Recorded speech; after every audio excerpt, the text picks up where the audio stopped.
Yan. Good morning mga kasingko. Ngayon naman po, ito naman po si amigo Kuya Bel. Ang inyo pong vlogger ngayong araw na to. Ngayong araw ba na itong vlogger natin ngayon.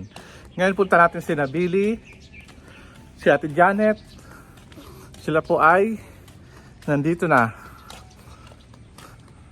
So na ngayon kasi nagatid si Billy sa church, sa school. So ngayon, di ba may katanungan kayo regarding kay Ate Janet? Regarding sa kanyang family background, kung anong kanyang mga ginagawa sa buhay, at ano ang kanyang mga buhay-buhay. So, ito lang si Ate Janet. So, kakausap. Good morning. Ayan na po si Ate Janet. Dito na po siya.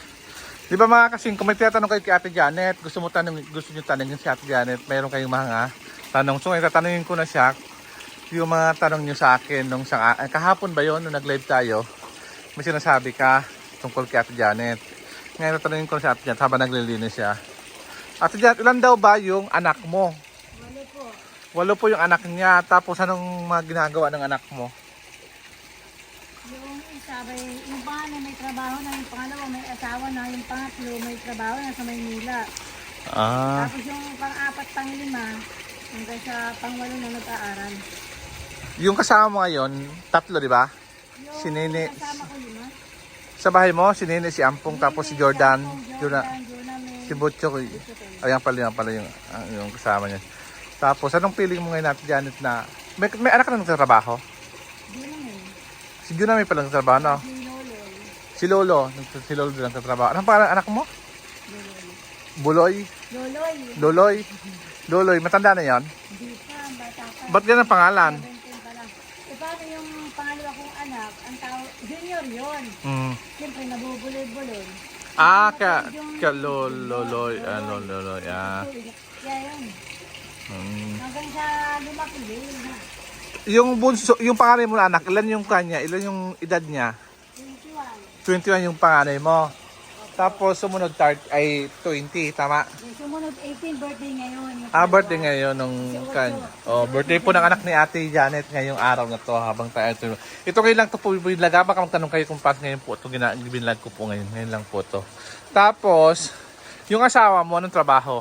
Ay wala siya sa ngayon. Hindi siya pwedeng magbuhat. Tamang pahinga, almorana. May sakit. Ano pa? Almorana siya. Kala ko may sakit. Sakit sa baga. Yung sakit sa baga pong anak. Kaya yung katanong kasi, wala ba yung asawa ni Ate Janet? Di ko nakikita. Ang tanong, saan ba si asawa mo, Ate Janet? Diyan lang po sa Maynila. Doon siya anong trabaho niya doon? Wala nga, tamang taong bahay ng... Caretaker. Parang yun po, mga kasing ko nagka-caretaker daw sa bahay ni Ate Jan. Tagalaba, tagalinis. Hinahiya ako naman po. Oo. So yung nagbibigay ka di ba pera doon? Hindi, ako naman binibigyan na rin ng pera. Yun. Minsan po, Pero okay na yung ganun na trabaho, di ba? Nung maglilinis ka lang, caretaker ka lang. Parang ikaw, Ate Janet, naglilinis ka rin dito. Oo. pero uuwi naman siya eh. Sabi ko, sige dyan ka na muna, wala pa tayong bahay. Oo nga. Tapos, so anong feeling mo ngayon na pinapagawang ka ni Kuya Rowel? Tapos, Masaya. oo. Na may maayos na kami matitira na mag-anak. Na hindi na tumutuloy yung bahay, na wala na akong pa yung anay. Tapos pinalaki yung bahay mo, malaki na natin yata, Naiwas na po. Saka mataas na po siya, hindi na siya mainit. Hindi kumpara nung una na talagang kala mo, pagpasok mo pa lang, nasa kuliba ka na. So, anong mga reaksyon ng anak mo nung sinabi mo na ipapaayos itong bahay natin? May mga sila. Natutuwa sila. Ano mga sabi nila sa iyo? Sabi niya Hindi sila paniwala una. Tapos, nung nakita ang ganda na ng ating bahay na gagawin pala, puro baka. Nagpunta na sila doon? Nangta na, sige lang binandita. Hindi pa nakita yung lugar. So, yung mga kapitbahay mo, sabi din natin Janet, Abay, masaya din po sila. mayroon ba malungkot sa pagpagawa ng bahay? Malibo lang din sa doon. So ngayon natin, masaya ka kasi may bahay ka na, tapos di ka na matakot pag may bagyo, tapos nabalitaan ko na si Mamita daw tutulong sa iyo sa pagbibigay ng mga gamit. Totoo ba yun? Ito po yun. Kaya So, lubos ako nagpapasalamat kay Mamita. December. Sana bigyan pa siya ng mahabang buhay. Oh, tapos ngayon pagkapag uwi ng December, magkita kayo. Di ba? So anong mga gamit ang mga gusto mong bilhin doon? Ay, kahit kung ano po ibibigay nila. Oo. Hindi pa ako masilang tao na ano. Ilang kwarto pala yon? Dalawa. Dalawang kwarto, tapos yung isa, double bed, ay, yung double bed, ano? Sa mga lalaki. Oo. Paano si Jonah May? Din sa isa. Saka si Nene. Tapos sa inyo, Kahit kami din na lang kami sila ano. Labas. Sala. sala. Pwede naman kasi pa naman dun eh. Maliwalas. Tapos sa Janet, yung mga damit mo, tatapon mo na. Ay, Yung mga baka naman, yung mga lumang, babalik mo na naman Janet doon. ng basura, nabangan ko ano, binigyan ko siya ng isang takong damit. Sabi ko, pamilihan mo na kuya yan. Binigyan mo na doon. Nilikot yung mga basura dun sa ginibang bahay. Wala nang basura. Kinuha naman nila. Binayaran ko na lang sa isang daan. So anong sabi ni Kwan, yung kapitbahay mo, si Jessica? Ay, natutuwa. Nagpapagawa ka ng bahay. Natutuwa naman sila. Sila din naman mapapagawa. Tapos yung pagpunta namin sa school, nakita ko ng tanod. Uy, ito yung ano, ito yung mayaman, Hindi naman po yaman, ano lang. Paano laman ng mga tanong pati bagay? Alam nila? Yan nga si Billy, sabi, alam mo naman, may tinyan yung lupa. May pagpag ang balita. Sabi niya kay Bele, nalaman pala, patabot. Ano, dinapitan nga kami ng... Bull Santo Cristo pala, alam mo ng lahat, ano? Sino kaya nagbalita, ano? Hindi, siyempre nga, pag may nag-winter, yung maririnig din. Tapos sa pag-vlog man siguro Noel, may kilala man siguro sa mga taga-barangay. Kilala ni Noel. Napapanoodin. Sabi ko, wala pa naman itong yaman. Tapos, tapos yung panganay mo, trabaho sa Hislingan, sa Kabanatuan. Lalo naman Saan ba yun? Leonardo. Sa Leonardo po yung... Sabi niya, yung amo daw niya, gusto siyang tulungan na makapunta ng Taiwan. yun pala eh. Tapos, Marami daw pong hiring doon. Kaya siguro nagsusumikat naman. gusto niya mag-Taiwan. Nga, pwede mag-hire. Meron natin Janet na nag-apply ng bansa na wala kang babayaran. Meron ganon. So, patry mo kay Jonah May na makakuha siya, makapunta siya doon para makatulong sa inyo. Sa mga restaurant, hiling niya sa mga ganun. Pero tanong ko, marunong ba si Jonah May magluto? Marunong. Sino ang nagturo sa kanya? Natuto siya dun sa sislingan na yun. Marunong siya mag-bake ng mga tinapay. Ay, marunong na pala eh. Hindi na siya magtinda-tinda noon na ano. Ng mga sa tinapay? No, Graham Ball, gumagawa siya ng siya, patinda kay Nini sa school. Kaso mga bawal. Ay, bawal na ba ganyan? Bawal, magdala ng paninda ang eskwela. Parang kasi yung mga bawal, kasi may sariling kantin ng eskwela, no? Siguro pwede siguro, di ko alam kung pwede. Yung mga titinda, dadali mo sa kantin. Makikipag-usap ka na pwedeng ibenta to pag may bibili. Mga teacher. Ano? Siguro pwede ganon. Mga teacher, nagkadala niya mga doon. Ng... Bata. Oo. Tapos, asan ba si Billy? Si Billy. Hindi nga sa pool. Punta natin muna dyan si Ate Billy. Punta natin dito, mga kasing punta natin si Ate Billy naman. Napakasipag din. Ayan, mga bulaklak nakakahulog. Ayan, so, ayan si Billy. Tignan mo yung cactus. Nagpuan na siya. Ayan, sunod siya. Okay.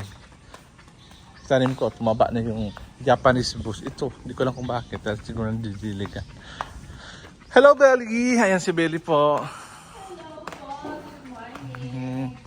Ba't sabi nung ba't ikaw nag-vlog ngayon? Ba't ikaw nag-vlog? Ba't parang galit ka? Kasi kabait ba ulo mo ngayon? Ano nangyari? Bakit nagkuha kayo kagabi? Ano ba yan?